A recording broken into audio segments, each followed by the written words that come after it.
Welcome to the Global Dentist, the show that opens doors for international dentists looking to transition to North America. This is Sadaf, and I'm here with my co host, Rata. Join us as we explore unique challenges, inspiring stories, and also practical advice from dentists who have successfully navigated their journey from practicing overseas to establishing their careers in the United States and Canada. In the previous episode, we dived deep into the first two stages of the application cycle. And in this episode, we are going to discuss essential tips for success in stages 3 and 4, preparing for interviews and what you need to do during and after each interview. So without further ado, let's get started. So, stage 3, how to prepare yourself for interviews. I want to start my tips with about to talk about dental softwares. Each school they have specific software for doing their chartings, for doing treatment plannings and everything. It's really good if you can find those software names and find some YouTube videos, try to improve your knowledge about them. Even, if you can try those software, it would be really good. Even if you don't have the access to work with those softwares, if you can go to dental offices in the place that you are actually living, it would be really good. Even just trying that software, maybe they're not the same, but your knowledge would be improved. So you can tell in your interview that, okay, I have that access to that software, so I tried my best. Because I know, like, in Iran, we don't have the software, and it's, I think, a limitation for us. So if you know your limitation or weakness, try to do your best, even if you cannot do it, not do the exact same thing. Exactly. For example, in the first 2 months of my program, it was the hardest for me because of the software. Because like in my school, we use Axiom and we use Epic. So whenever we are in the hospital and I'm on call, I have to use Epic. And whenever I'm in the dental clinic, then we use Axiom. And it was so hard to learn these two softwares at the same time for the first time during the orientation week. So if you know what software the program that you want to get into uses, start to watch some YouTube videos, start to learn more about it, and that will really, really help you remove some of the headaches in the first weeks for sure.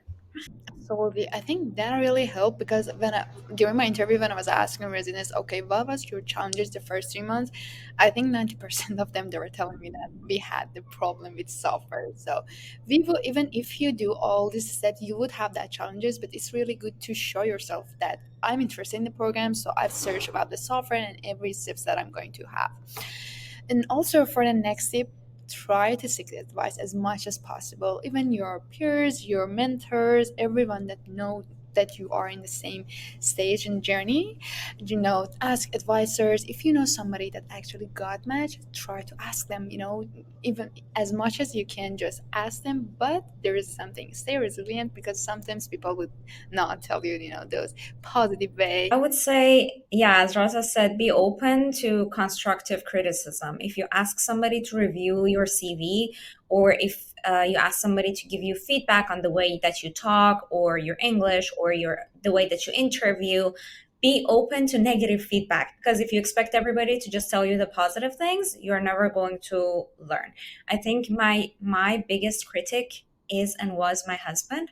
And I would practice interview questions with him, and he would say, "No, I don't like that. That's bad." I was like, "But I did my best." And he was like, "Do you want me to tell you the truth, or do you want me to tell you what you want to hear?" So be open to hearing negative comments because that's the only way that you're gonna grow.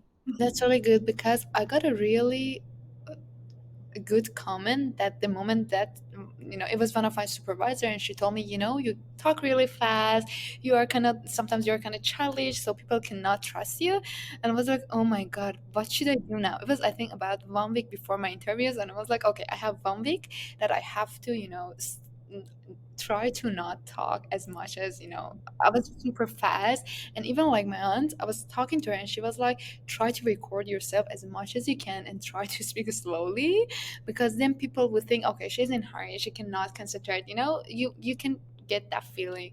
I was super stressed out when I heard that, but I think that really helped me to improve myself, even not just for my interviews, but Practice in front of the mirror also. That way you can see how your body is, you can see your body language, you can see where you're looking. For example, me, when I'm thinking about something, I tend to look up. And especially if you're having Zoom interviews, that becomes very, very important, because if you want to look at the person that is interviewing you, you'll be looking down like I am now, but you need to be looking into the camera in order to have that eye contact that you would have in an in-person interview. So it becomes kind of harder during Zoom interviews to share those emotions and body languages with the other person. That's why you need to practice a lot in front of a mirror. Practice, even have Zoom calls with your friends who know something about interviews and things like that, so that you know how you sit, how you talk, how you look into the camera or look into the other person, and how you hold your body. Like, do you move your hand too much? Do you look up? Do you look down? Notice all these things and fix them before your actual interview. The other thing is to maintain hope. Understand that schools may give interviews in batches. Sometimes you won't hear anything for like months, and then you will get 5 interviews in 1 week. So if you're not hearing anything back, don't get disappointed. But something that I want to add to this is to check forums, check like different maybe Facebook groups, Telegram groups, to see if there's a program that you're really interested in. Sometimes they don't send rejection emails. Like sometimes they've already sent their interview emails, but you're still waiting for that interview email because you don't know that an email has been sent already. So I know that that's not something that you want to hear, that, oh, everybody got an interview, but you didn't. But trust me, it's best to know as early as possible, because that way you know what are your options and you can focus more and invest more on the options that remain. So always try to stay in the loop. I remember that when my application cycle was over, like if everybody had already matched or got the acceptance letter or whatever, still a lot of the programs did not send a rejection letter. Like they just don't communicate if you don't get it. So don't just stay waiting and waiting and waiting. Try to see and find in forums and different places if an interview or acceptance has been sent or not, because that way you know what you're left with, basically. After the next tip, read the CV of the program director and the faculty that might be interviewing you. Know their background, know what they're working on, especially if you're applying for a specialty. Be very, very familiar with their field of research. At least read their abstracts and be prepared to talk with them about their work. Show them that you have done your homework, that you have read their articles, know what they're focusing on right now, know what they were previously focusing on, how their field of research has changed, and be able to talk to them about that. Uh, I was just thinking that sometimes one of the faculties that you are going to have interview with, you have the same interest of research. Like for people who have really good research, it would really good to focus on that part, because some people they have different papers in different fields of everything. So it's really good to okay, know that that school they are working on that field. So it's better to show that I'm interested in that field. I have work, showing that part of your CV, focusing on that part. And also it's really important to know about program director and faculties, because I can remember one of my friends was telling that just this cycle that we had, their program director had one question of, okay, tell me what you know about me. Maybe it's not really professional to ask that, but people might ask. It's good to know every aspect of that program that you applied, because you're going to have maybe 2 or 3 years with them. Okay, why are you going to select them? Yeah, exactly. One of the questions that I got, I remember in one of my interviews, they asked me, what are the fields of research that you're interested in? And I was interested in both digital dentistry and regenerative science. And then the program director asked me, okay, if we accept you, which one would you want to focus on? Because these are two very different things. And I had read the papers of one of the faculty that was present in that interview. There was like 5 or 6 faculty that were interviewing me at the same time, and it was a Zoom call. And I said, well, I have read her paper on this and this, and was something regenerative dentistry, and that really attracted me. So I would love to work with this faculty on that. And they really loved it. The program director told me, oh, well, that shows that you've really done your homework and know a lot about our program. So they really like that when you know what you're getting yourself into, basically. The other tip is that you don't necessarily need to take a course for bench tests. I know this was a question that I had when I was applying, and a question that many other people have asked me, like, do you think it's better if I register in a bench course? Like, if it's been a very long time since you've been in practice, you haven't practiced dentistry at all, or you're very confident about your skills, your clinical skills, then that might be for you.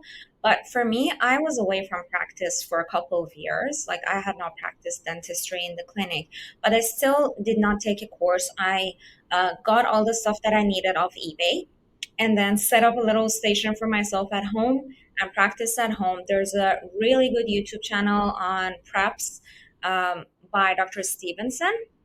I highly recommend that if you are applying for a specialty or IDP or advanced standing that you know will ask you for a bench test to sit at a bench test. And don't wait until you get that bench test into like invitation letter to start practicing.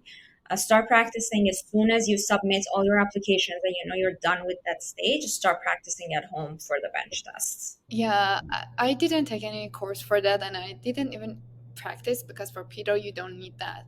But I know some of my friends, they were doing by themselves. They were trying, practicing, and also for getting some feedback. They knew some residents that they were like impressed, or I don't know, maybe a D4 students. They asked them, and if they have access to maybe a good like faculty that they might, help you, you can ask them, instead of, if you don't want to get those courses, just try to use everything that you have as people around you. There are many people that might help you, and even like students that they got accepted to maybe even for advanced standing programs, they might help you send, maybe you can ask them to send your photos so they would get your good feedback. Exactly. Even I think the Global Dentist Telegram group can be a good resource of that. There are so many people in the group right now who are preparing for bench tests. They have just submitted their applications for CAAPID and have started practicing for bench tests. So you can find these people. I think we have more than 420 members right now. So it's a really good place to find other people who are on the same journey as you, become friends, share insights, share feedback, and learn from each other. Definitely. That would be really good if people can do that, because I can see many like Facebook groups that people are doing that, and like some of them they're, when I see the posts, they're like for 3 or 4 years ago, and people are not sending anymore. So if you are in our group, just try to do that. We would be more than happy to help you. And also, for there is a stage in preparing for your interview, it's about questions. First of all, check the scenarios. Every school has specific scenarios. Like some schools may work on ethics, some schools may work on patient management. They might ask many questions about that. So before your interview, you can just search, Google it, or even there are many YouTube, videos that you can work on. Like I checked many YouTube videos before my interview, and I found many questions that I couldn't find it like by word. It was just in the YouTube video that I could listen to them and listen to their like response and answers that they got it.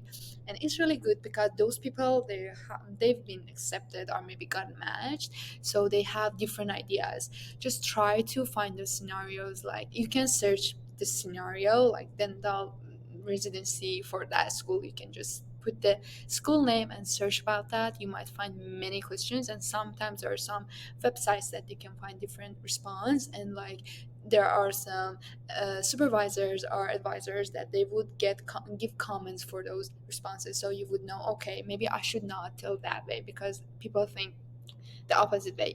Finding those would really help you.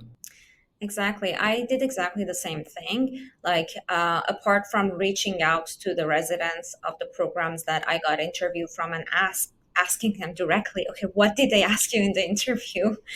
And practicing those questions, I also looked on YouTube for that school specifically. Sometimes you find them, sometimes you don't.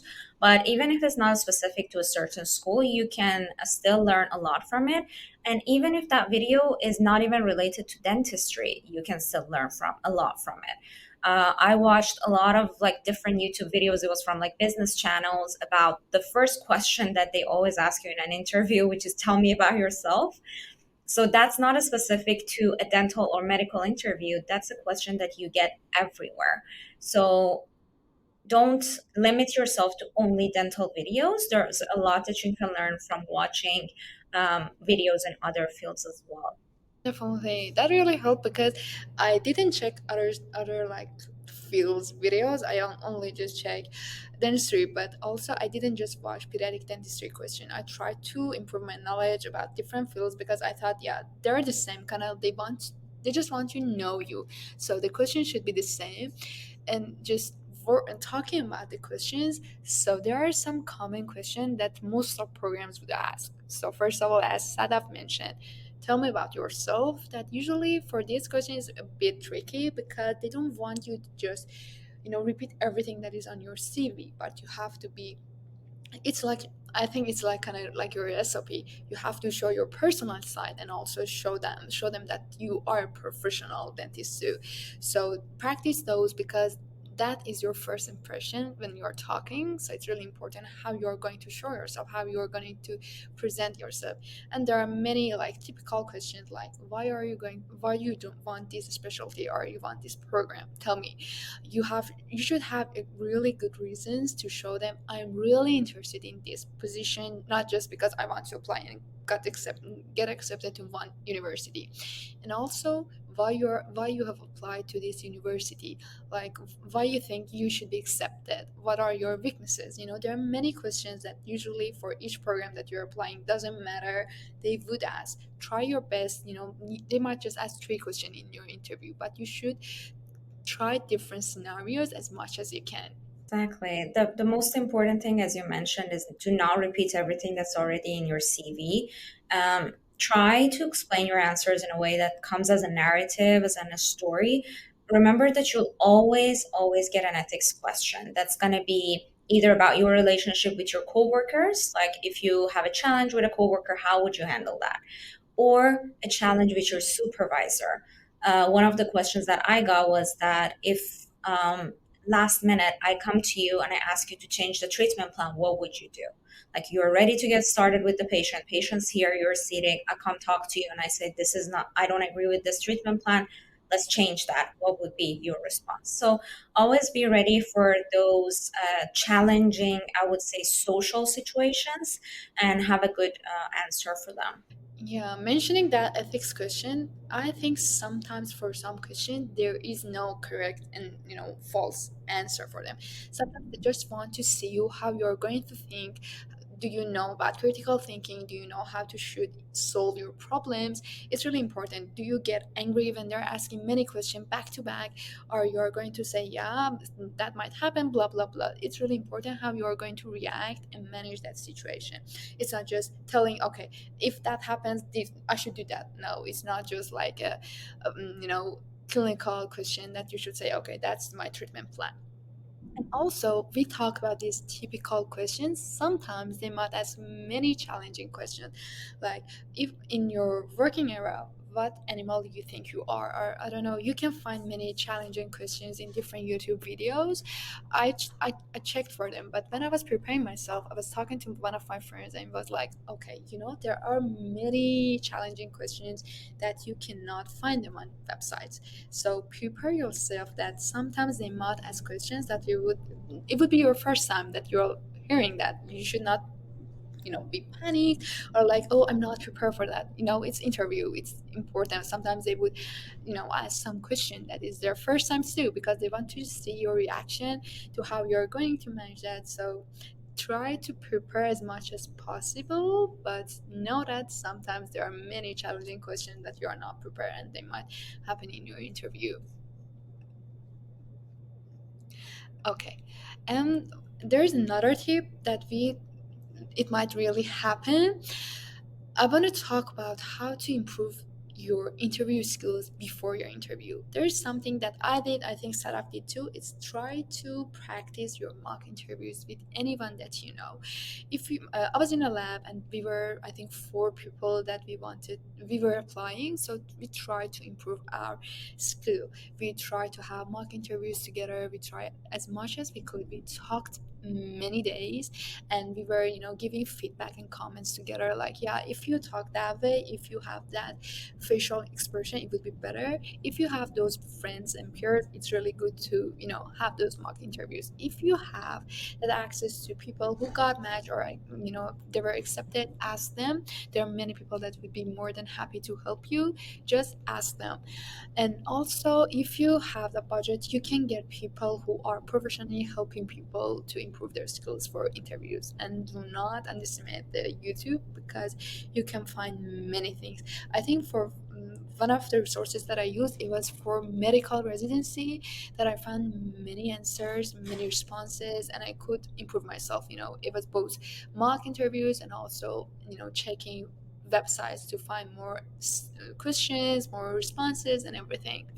Yeah, that will really help you a lot, especially if you know people from the same program that you're interviewing in that can help you with practicing for that interview because they know the mindset of the program directors and the faculty, and they can tell you exactly if they're going to like that response or not, or how to best answer a question.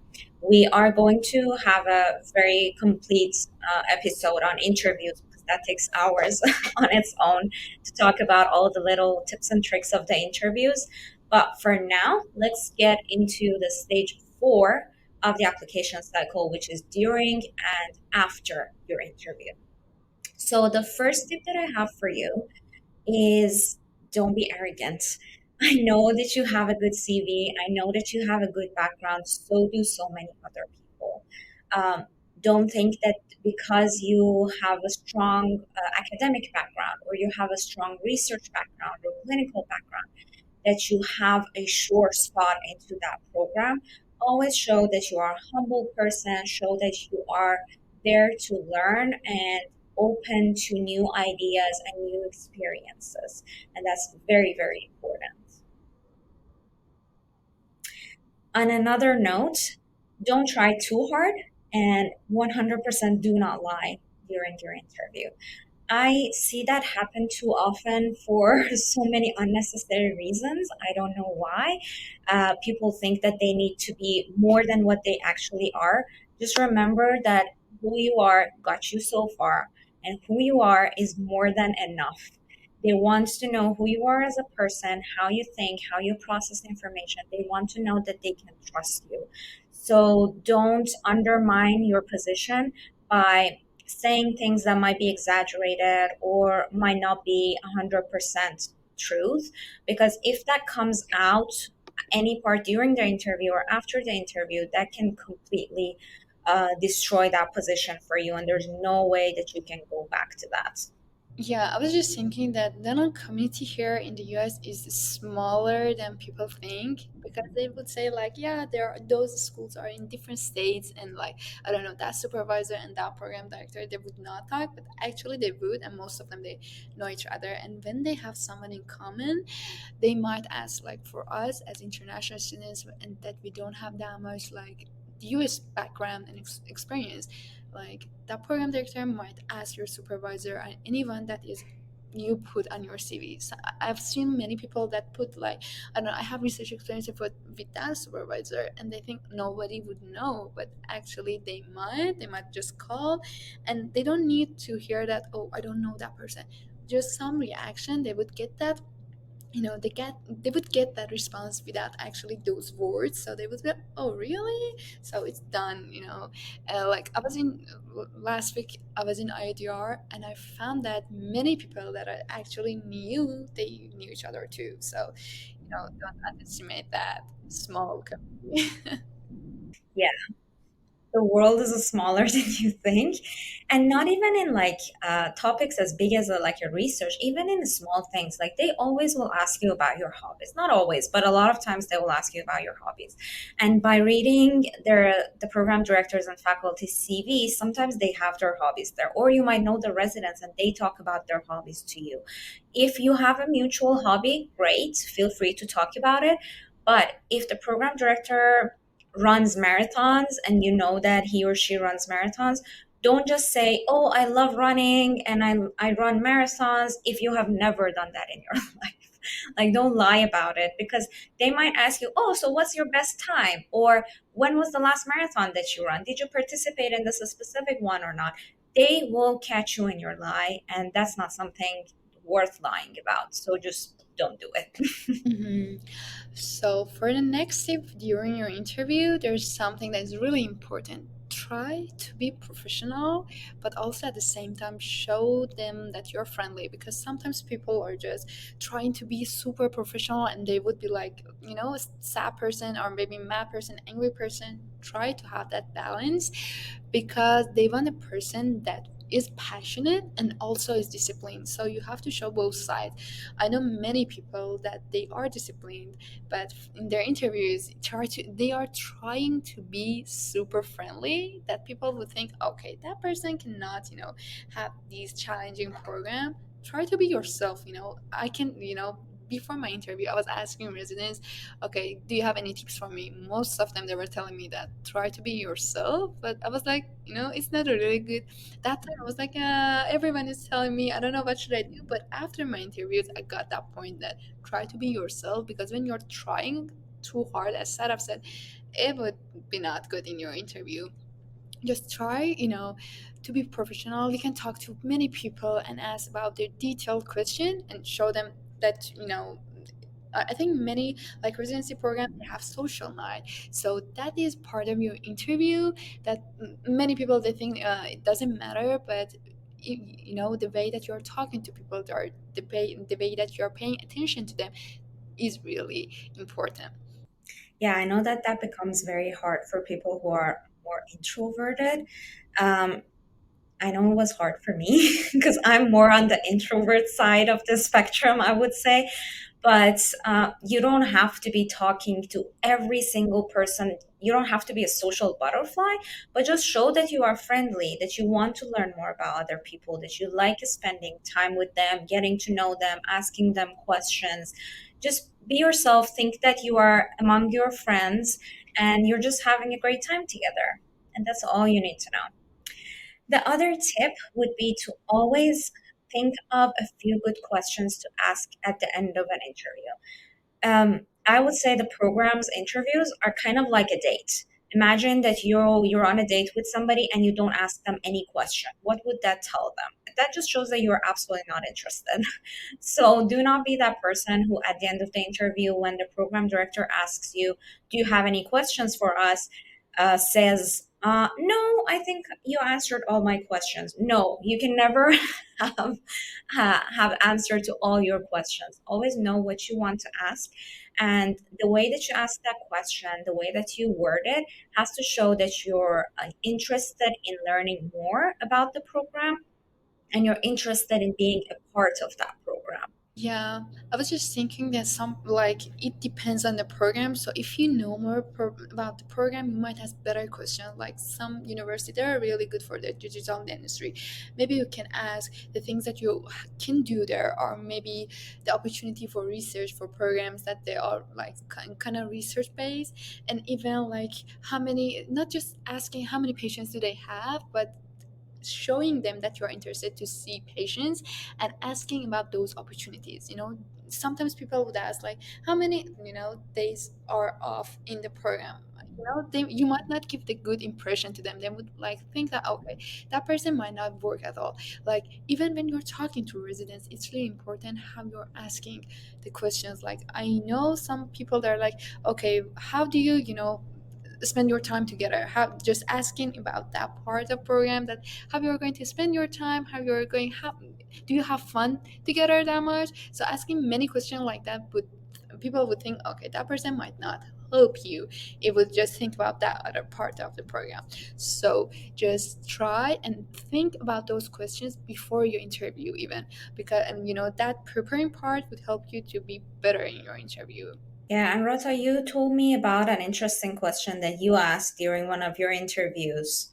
So I was thinking that because there are many, applicants in interviews, most of them they're really good. If you see their CVs, they are kind of the same, they have the same experience and everything, you should show them that you are more interested than anyone. I think one of the things that I did, I was thinking, okay, after interview, how should I have that connection with those people? I asked them, is there anything, like different question, like, is there anything in my CV that you think I can improve it to be a better applicant? Because if just show them, oh, I'm the best, it's not working. You should show them, yeah, if, I'm trying to, be my best version. Ask them, do you think, is there anything before the program starts, like our program was in July, that I can work on them? Maybe reading some articles, maybe reading some textbooks, or maybe guidelines would help me. Or ask them, is there anything you think I can work on to be a better like applicant? They would give you good comments. Try your best, because sometimes even those comments, maybe it's on your first interview, would help you to be better in your next interview. Other tip with that, make sure that your answers are to the point and they're not too short or too long. Try to make a little bit of little story out of every answer that you want to give, but be careful not to deviate from the whole point of the question. You don't want to be the person who's talking on them like by themselves for 5 minutes, but you also don't want to be the person that just answers yes or no to every single question with like a one sentence explanation. Just have something in your mind that you can expand on while you are answering any question to make it more of a conversation rather than like a strict work interview. Mhm. And also during interviews, some schools I know they would ask some clinical questions. Do not panic if you don't know the answer, the correct answer. Just try to be like organized. Sometimes they would ask about the panoramic or maybe a PA or something. Try to, organize your mind. Okay, you should start with dental history, medical history, and tell them as much as you know. And do not panic if you don't know the correct answer, because there are many people that they are not telling, the to the point answer for those clinical questions. But the thing is, we are going to school to improve our knowledge. So there are many residents that I know, they got matched, they got accepted in a school, in their school, that they didn't know the answer, but they tell them, okay, it is my knowledge, but I'm happy to be here because I know that program would improve my knowledge. That program would give me the experience that I can, answer those questions. Like, just don't panic, like answer to the best of your knowledge, and if you really don't know what is the answer, just tell them I would be happy to learn more about it. Like, can you suggest any references that I can research, as Rata said, to learn more about the answer to that question? Or as Rata mentioned, I'm happy to be here because I know that this is something that I want to improve on and that I know the program focuses on. So just answer to the best that you can and keep yourself calm. Don't stress out. Don't show that you're sweating and like breathing heavily because you don't know the answer to a question. It's fine if you don't know. That's why you are there. The other tip would be to send a thank you email after every interview. Most probably, you will not get a response back. You're not going to get a you're welcome, but it's polite to do so. Just send the thank you email. After the next tip, don't look at the other applicants as your competitors. See them as your friends, get to know them. Just remember that the interview is for one day, but you will be coworkers for a long time, especially if you are applying to schools that are in the same state as you want to practice later on.